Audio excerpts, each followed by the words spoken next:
एकादशी पूरे साल में 2 बार आती है। एक श्रावण के महीने में आती है, दूसरी पोषाधिक क्रम में आती है। जिस नारी को संतान नहीं हो रही हो, बहुत प्रयास कर लिया हो, पुत्रदा एकादशी पूरे साल में 2 बार आती है।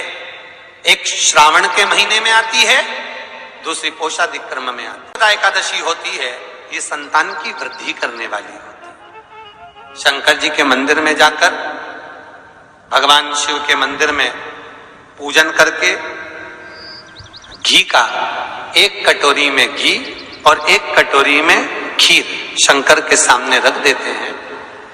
भगवान शंकर के मंदिर पर चौखट पर घी का दिया लगा देते हैं। शंकर जी की चढ़ी हुई 1 बेलपत्र साथ में रखें और 1 बेलपत्र को उठाकर शंकर जी के मंदिर की चौखट पे ही बैठकर चबा चबा कर खा लेते हैं।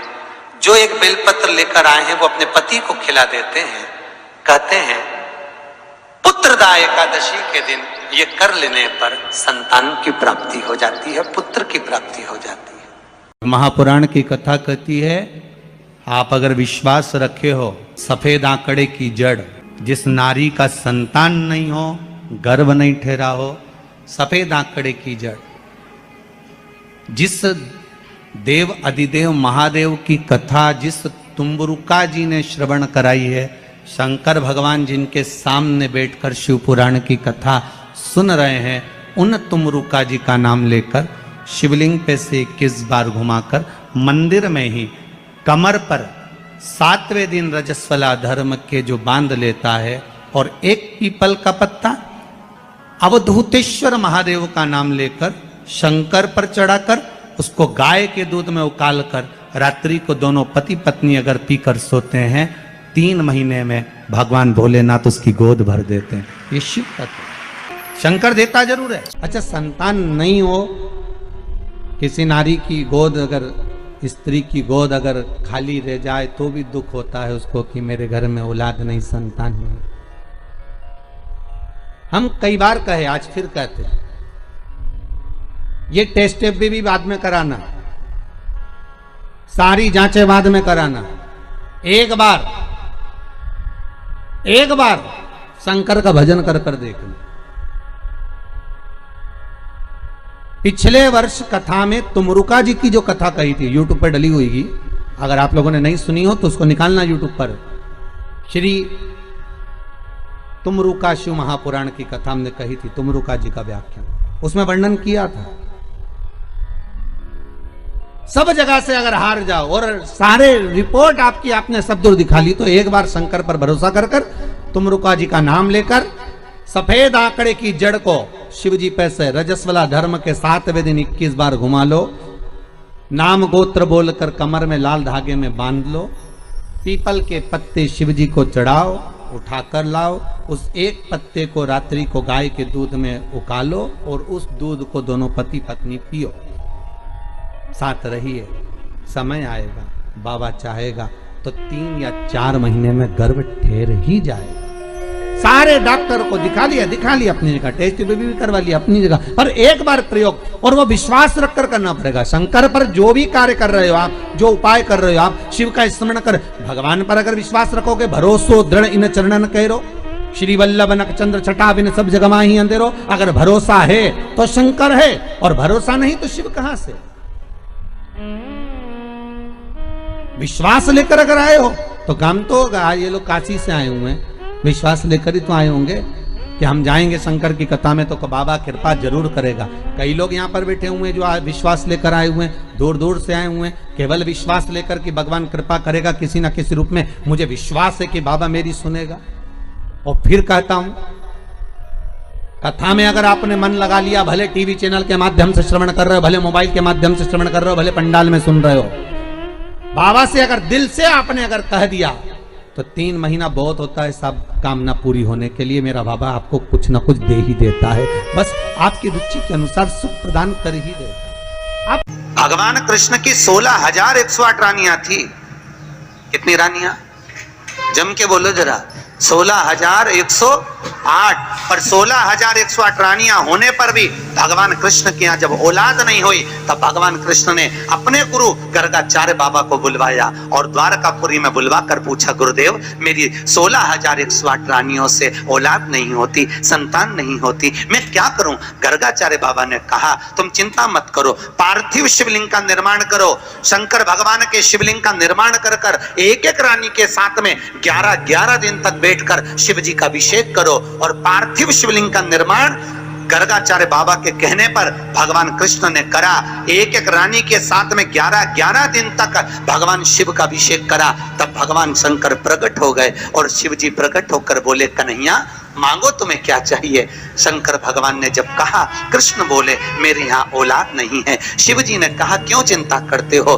तुमने 11-11 दिन तक एक एक रानी के साथ में बैठकर मेरा अभिषेक करा है। जाओ मैं तुम्हें वर प्रदान करता हूं कि एक एक रानी से तुम्हें 11-11 संतान होगी और 1,77,186 भगवान कृष्ण के बच्चे हुए। ये शंकर जी की कृपा से। अब तुम्हें कितने चाहिए बोलो? भगवान कृष्ण के यहाँ अगर औलाद हुई तो किसकी कृपा से? अरे बोलो, बोले कौन होगा ऐसा? कितना करुणामय, कितना दयालु, कितना आनंद देने वाला। ब्रह्मलोक के देवता भगवान ब्रह्मा, वैकुंठ के देवता भगवान विष्णु और पृथ्वी का देवता अगर कोई है, इस मृत्यु लोक का अगर कोई देव है तो वो देवों का देव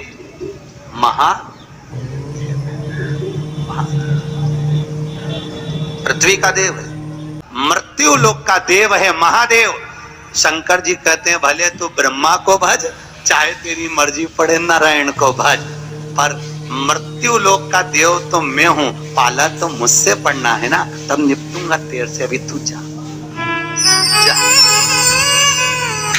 फिर पाला कब पड़ता है? जब थोड़ी सी भी दिक्कत आ जाए, परेशानी आ जाए, एक्सीडेंट हो जाए, ब्लड प्रेशर ऊंचा नीचा हो जाए, शुगर बढ़ जाए, अटैक आ जाए, तब सीधे पंडित जी को फोन लगा के बोले महामृत्युंजय का पाठ करा दो। शंकर जी बोले अब आया मेरे पाले में,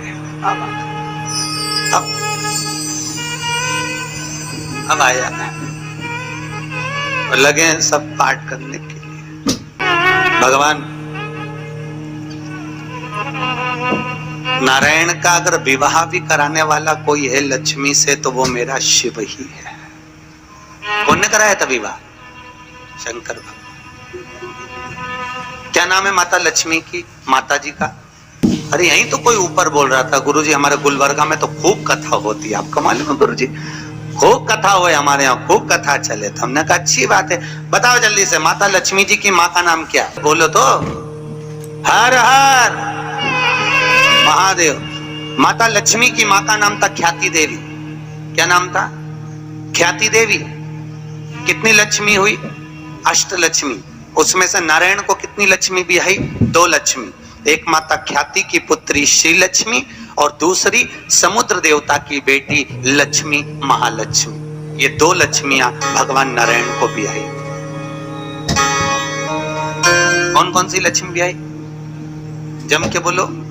एक श्री लक्ष्मी, कौन है ये? माता ख्याति की बेटी। और दूसरे नंबर पर महालक्ष्मी, कौन है ये? समुद्र देवता की बेटी। अब जिस नारायण भगवान के साथ में मंदिर में लक्ष्मी जी की पूजन करते हो, वो लक्ष्मी इन दोनों में से कौन सी? बोलो जल्दी। महालक्ष्मी तो मात्र 7 दिन तक भगवान नारायण के साथ रुकी थी और 7 दिन रुकने के बाद में जब श्री लक्ष्मी ने भगवान शिव से जाकर निवेदन करा, भोलेनाथ मेरे प्रभु नारायण का विवाह समुद्र देवता की बेटी महालक्ष्मी के साथ भी हुआ है, आप करुणा करिए। तब भगवान भोलेनाथ ने पार्वती जी का एक मंगल सुमंगल आनंदमय तीज का व्रत बताया। तीज का व्रत जब श्री लक्ष्मी ने करा, वो व्रत आज भी माताएं करती हैं, निमाणी की पूजन करती हैं। आज भी सत्तू बनाती है और 3 तरह का सत्तू बनता है, आटा का, बेसन का और चावल का।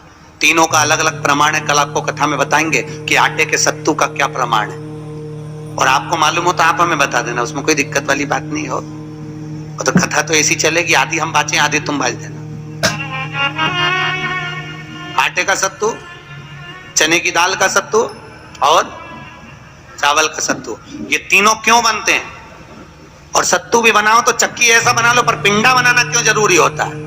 वो पिंडे का क्या महत्व है? और श्री लक्ष्मी और महालक्ष्मी की कथा में वर्णन है दोनों।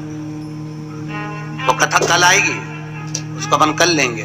पर आज जो कथा चल रही है कि श्री लक्ष्मी को माता पार्वती जी का विवाह, सुंदर व्रत बताया, और उस व्रत को माता पार्वती ने करा। और उस व्रत को माता श्री लक्ष्मी ने जब करा, पार्वती के व्रत का हो, तब माता श्री लक्ष्मी और महालक्ष्मी दोनों एक हुई और एक होकर नारायण के साथ में जाकर विराजमान हुई।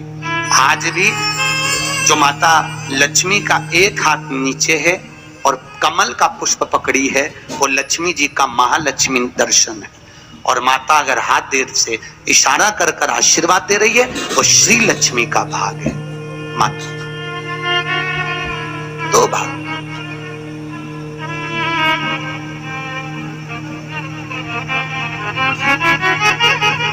दो भाग में विराज। आज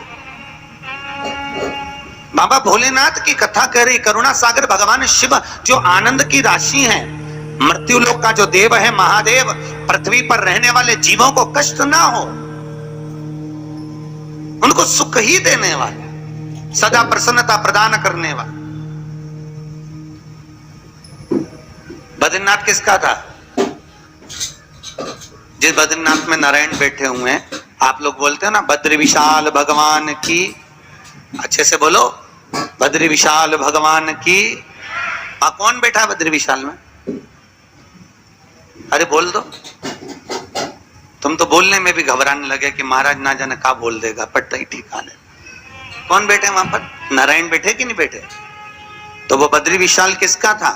जिस बद्री विशाल के मंदिर में बद्री विशाल बैठे हैं, भगवान नारायण विराजमान हैं, वो बद्रीनाथ की भूमि किसकी थी?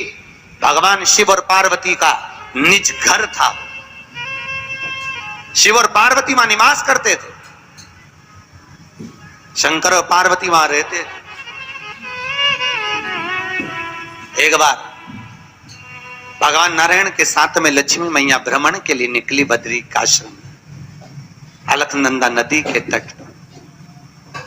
और माता लक्ष्मी ने जैसे ही बद्रिकाश्रम को देखा, इतना सुंदर आश्रम, नारायण ने शिव जी को नमन करा, शंकर ने नारायण को नमन करा, दोनों एक दूसरे को नमन करे। और इतने में नारायण लक्ष्मी को लेकर वापिस जाने लगे, तो लक्ष्मी जी ने नारायण को रोक लिया और कहा, प्रभु रुकिए, मेरे वचन को सुनो, ये बद्रिकाश्रम मुझे बहुत अच्छा लग रहा है, नाथ कुछ भी करो पर ये बद्रिकाश्रम मेरा होना चाहिए। भगवान नारायण ने कहा, लक्ष्मी ये कभी नहीं हो सकता, क्योंकि यह शिव का वासा, ये शंकर की जगह है, ये भोलेनाथ जी की जगह है।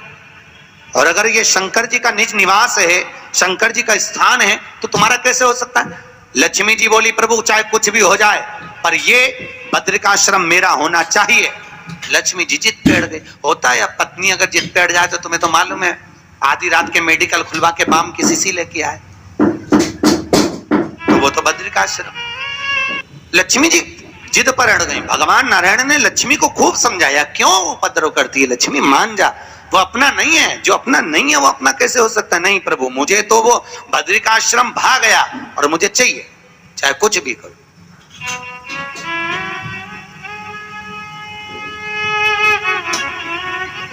और देखो, अगर भाग्य में है, किस्मत में है, तो जरूर मिलता, जरूर।